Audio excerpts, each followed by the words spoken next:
hard braking into a corner, rear wheel skipping across the pavement trying to come around one side or the other, release a little brake pressure, tip it in, pass a couple riders before the apex, then begin accelerating toward the next corner.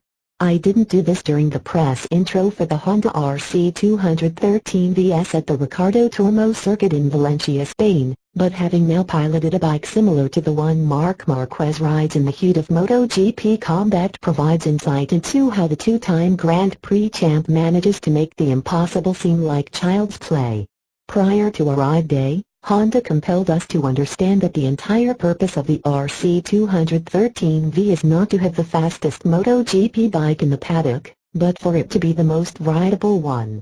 This philosophy was applied to the S model in a way that doesn't replicate the race bike's absolute power but rather recreates the riding experience through exceptional maneuverability. In other words, Honda thinks the RC213 VS is the ultimate expression of sport bike handling and is betting deep-pocketed enthusiasts are willing to pay $184,000 for the pleasure of experiencing motorcycle performance previously only available to a chosen few. The Honda GP bike referred to as the RC213 V is actually the RC213V, the numeric nomenclature signifying that the bike is of the 21st century and the current model being the third iteration. This was news to everyone in attendance at the media event, even American Honda employees. The first version was the 990cc V5-cylinder RC211V and the second the 800cc RC212V. But Honda never offered street-legal versions of those two bikes.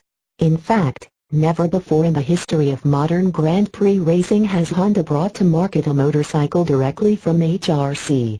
The 1992 NR750 comes close, but that was more of an exercise in engineering bravado rather than the distilled performance of the RC213 VS.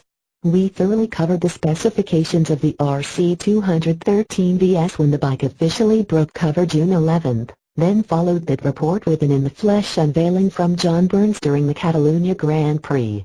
Since then there's been nothing but speculation regarding whether or not the RCVS's value equals its MSRP.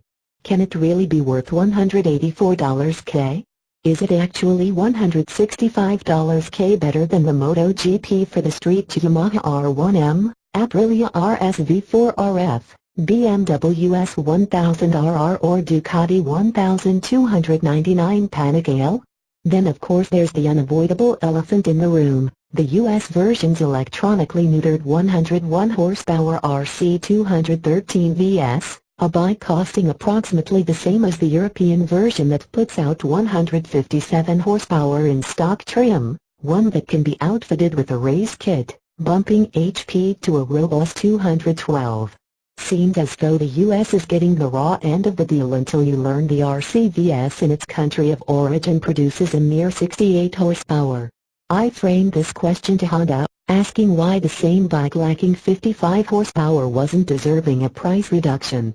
The reply I got is the RCVS does not generate its value based on horsepower because the horsepower potential is the same for all RCVSs regardless of their manufactured state of tune. But Honda isn't making the race kit available stateside, leaving American RCVS's $184,000 worth of untapped potential.